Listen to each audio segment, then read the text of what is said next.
Chilling, man. That girl just sent me a screenshot. She made 60,000 in the last couple of days, so I'm a little jealous. You know? Right, let's get right into it. We got Adam22 from the No Jumper podcast who lit the fucking internet on fire the last 48 hours. I mean, you have had several big moments in your podcasting career, but has this been the most viral? It feels like it right now. It's definitely the one that the Barstool universe has embraced the most. Mm-hmm. So there's something to be thankful for, you know? Yep, for sure. So Celina has been on the show a couple times. Is this Aliza's first time? She showed up for the first time and just let it fucking rip? Yeah, I mean, Celina was scheduled to be on, and she had a friend with her, and the friend, you know, had the glazed over, googly-eyed look that you saw on the podcast, I guess. Yep. And but I had no idea she was going to be talking on there, and Celina was so, like, gleeful to bring her into that environment, to have her share the story. You got your Barbara Walters on, man. You had your interview hat on. You were like, and tell me more. And how did that feel? And so exactly what happened? I mean, bravo, dude. Well, I appreciate it. But the reason why I was so concerned about exactly what the physical effect of swallowing 7 nuts might be was because previously I did an interview with a porn star girl who told me that she swallowed like 8 nuts and she got like an insane stomach bacterial infection of sorts. So I was kind of concerned that might have happened to her. I mean, so you're telling me, I mean, one of my favorite urban legends of all time is that Lil' Kim needed to get her stomach pumped when she was on tour with Bad Boy. So you're saying it might be real. It could potentially when I was a kid, it was Britney Spears. Oh, wow. Oh, really? Interesting. But who was she blowing? Like, it made sense that Lil' Kim was on tour with like all these rappers. Who would Britney be? I didn't know the rapper part of it. I didn't know the tour part of it. I thought it was just Lil' Kim needed her stomach pumped. Which it could have just been like an average Tuesday night. Who knows?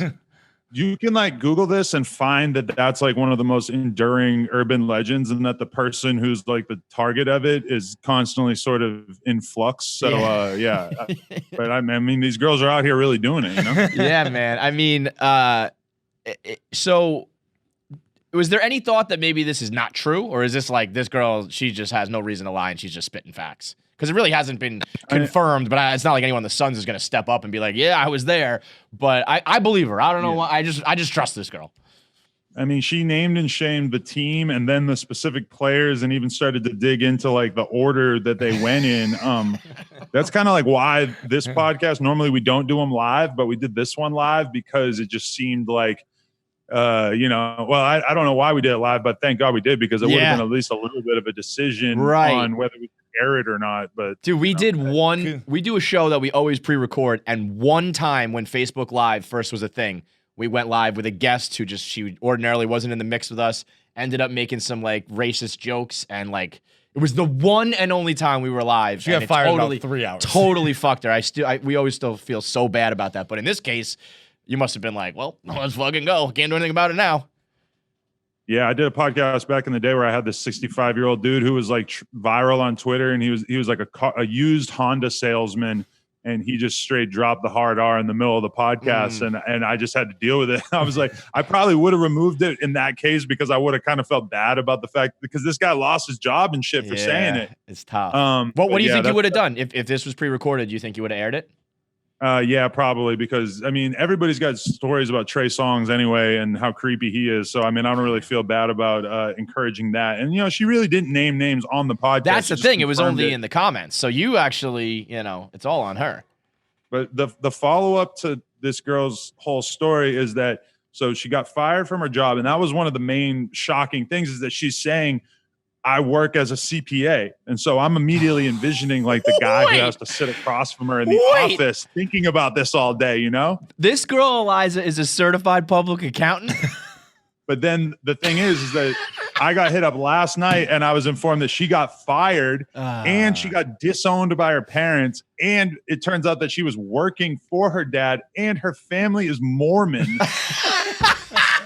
I shouldn't laugh, but I mean, that's actually a recipe for like, if you were to create in a lab a girl who might blow 7 basketball players in a hotel room, it's that one. It's a Mormon childhood, for sure. Mormon childhood. Father's like an accountant. I mean, like just the most repressed girl ever who just wants to let it rip. But I mean, at the same time, you said that she made $60,000 in a couple days. So I mean, I'd probably take that trade off. I mean, she doesn't seem upset at all. When I saw the text messages were her talking about her family disowning him, she literally said like, tell Adam I don't give a fuck about him talking about my stupid fucking parents. like she's angry at her parents for like having this reaction. But as soon as I heard the Mormon thing, I'm like, how was this supposed to go any other way? Yeah, absolutely, man. It was funny. I did my video on 1 Minute Man on it, and I was letting it fly and kind of poking fun and making, calling some names. And I was like, I don't know if these girls are gonna like me or whatever. And then Celina DM'd me and she's like, yo, can you tag me on that, please? And I was like, okay, all right. We're all just chasing clout. Celina DM'd me a picture of you and said, "Is this Ben Shapiro?" Oh shit! And you know what? And so she wins. Hang on. That's racist. That's fucking racist. Not all white people look. Wow, that is maybe. I've heard it all. Yeah. I've got the most internet hate in the world, but that might be the worst burn I've ever felt. Ben Shapiro. I'm gonna have to change my whole fucking look, man. Shit. She saw me. I think she got confused because she saw me tweeting about Ben Shapiro, because like that is the one thing that I would kill for right now, is to have Ben Shapiro just somehow react to that video, because I seen him responding to the Cardi B video, and I would just love to see his take on this, like for him to take it really seriously. Yes. And tell us why it's bad. I reached out to him after the WAP shit, and I was like, come on the podcast if you'd love to. I don't even know if he ended up reading the DMs, but I would love to get Ben Shapiro in here. Yeah. I just made the promise to myself to not get political, but I'm like, let's get Ben Shapiro in here. Man, Ben Shapiro, that's a tough one, dude. That's good though, right? You probably never heard that before. No, never. That's a new one. At least shout out to Celina. She's keeping it original. Yeah. So what else is good? I mean, No Jumper. I feel like, we all at Barstool, we've been pushing the envelope forever, but even in recent years, things have gotten a little bit more corporate, and we've kind of had to play it, more's on the line, whatever. No Jumper is one of the last podcasts out there that is just fucking wild. I mean, do you have a line that like you wouldn't cross, or a guest that you wouldn't talk to, or something you wouldn't say, or you just like, let's fucking go Wild Wild West style?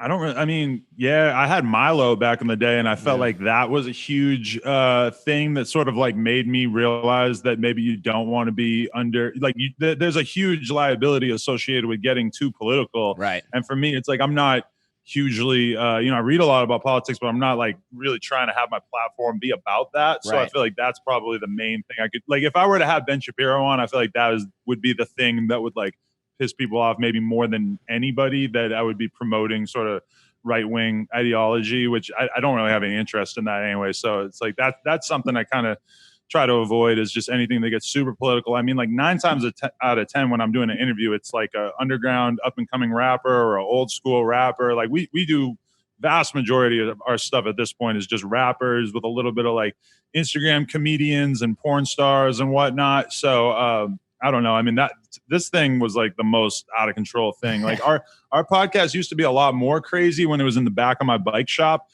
which we shut down like 6 months ago. And back then it was really crazy because people would just be showing up and just coming on the live stream. And like, we didn't even really have that much control over what was happening, in a sense. Yeah. Like when someone fucking storms in the place with a gun.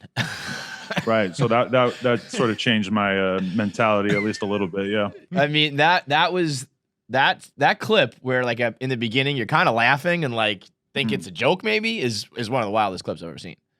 Yeah, I mean, that was a weird one too, because I felt like I was so inundated by people who thought that I faked it for clout, and then it actually turned out that the guy had a fake gun. It was a fake gun, and I'm pretty sure he was like completely fucked up on drugs. And I ended up figuring out what his Instagram was, and I saw that he had messaged me like 20 times, and I had never seen it or anything like that. Oh, you had like a Stan situation. Yeah, that's like a stalker. Like that wasn't just like a stick up. That was like he had a problem with you. I don't know. I think honestly, like he was probably just so out of his mind that he didn't know what the fuck he was doing. Because I seen him in court afterwards with his dad, this fucking Filipino kid. Because I actually went to one of the court dates they told me that I had to go to. And then nothing happened, and I never heard about it after that ever again. But it was crazy seeing him with his dad, and his dad looking all disappointed in him and shit. I bet. Yeah. That's not. I mean, what would you rather have? A son who's running around trying to rob people, or a daughter who's blowing 7 sons?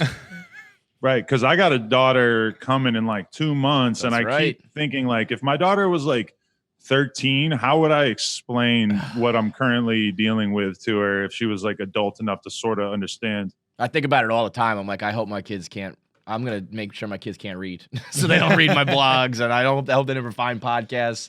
hopefully it's all worth it in the end. How's that going? Lena the plug now, Lena the mom. I mean, you guys are, you're a wild couple, and now it's going to be, parenthood. It's got to be a big switch for you. Huge split that's going to be in our life because me and her are just getting deeper and deeper into the porn game. We're about to start something new that I can't 100% divulge the information about.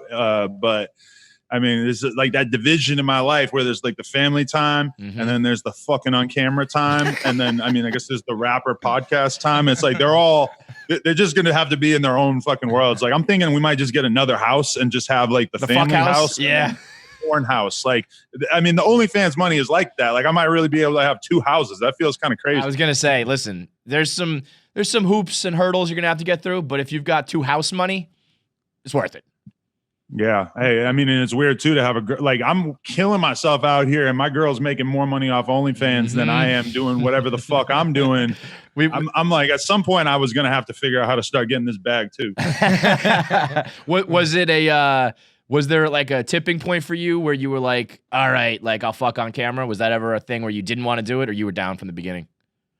Well, yeah, it was kind of like early on because I don't drink or do drugs anymore. But like that up until a couple of years ago, me and my girl would be like going to the club, have a bunch of drinks, meet some girl. We'd end up like filming it. And then in the morning, like reviewing the footage, just like, holy shit. And then like slowly that just sort of like warmed me up to it. Like, doing it when you're not really thinking about it being public all the way through to the point where you like have a camera crew and there's like a camera dude and he's looking you in the eyes while there's girls getting that's head a and big shit. difference, man. And you got to be confident in your dick game too. That's no joke.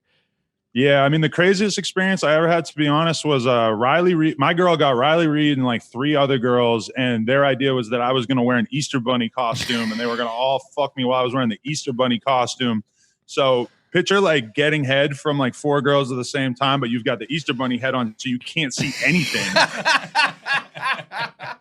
That was the weirdest moment of my life. Just like it probably looked so good, but I can't see anything. I went and watched the video after, and it was amazing because I felt like it wasn't even me. Like I wasn't even there for this. Yeah, that is fucking hilarious. That game has changed. What was it? An Easter video? Was there a reason you dressed like? It was April. It was Easter April. Yeah, I mean, obviously. I thought you were gonna be like, nah, it's just December. We did do a Santa one too, but I could see in the Santa costume. Look at you, man, changing the whole fucking game. What's good on the rap front? Anybody else? Like anybody? I know you were. You're kind of known for putting on XXX and 6ix9ine, Lil Yachty. Any other like big names or people you feel like are about to pop that No Jumper kind of found? I mean, I'm just having a good time with a lot of the Detroit stuff out there right now. I think you should really listen to this rapper, Rio de Young OG.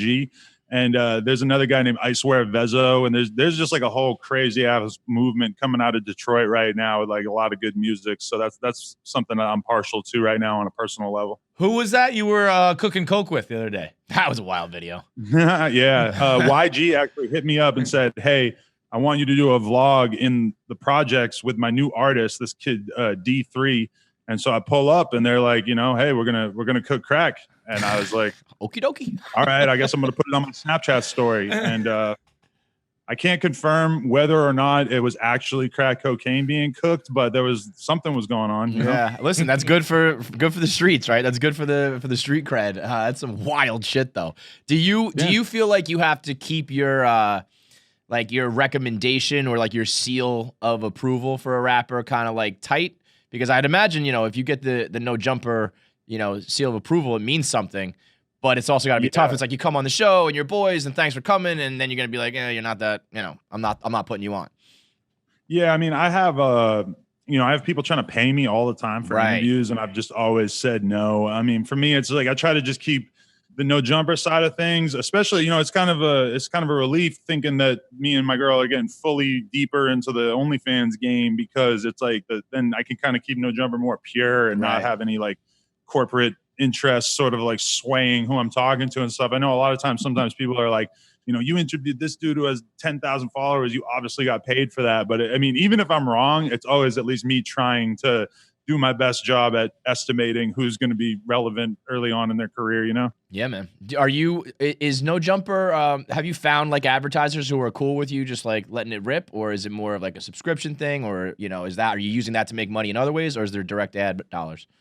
Yeah, no, we do ads here and there, a lot of like weed stuff, a lot of the dick pill thing. I mean, that's been one of the bigger ones for us. But yeah, I mean, we don't like the vast majority of our income comes either from YouTube and Snapchat, and then also like we get like people, we do these live streams where people donate for us to listen to their music, and that is, I mean, I've honestly made like over the past couple of years, I've made millions of dollars off of people just paying us $100 to listen to their songs. So I mean, what are you saying right now? A couple million just to listen, like nothing else. You just listen. You don't have to talk about it. You don't have to, whatever. Is it on the stream though, so they'll get some sort of exposure?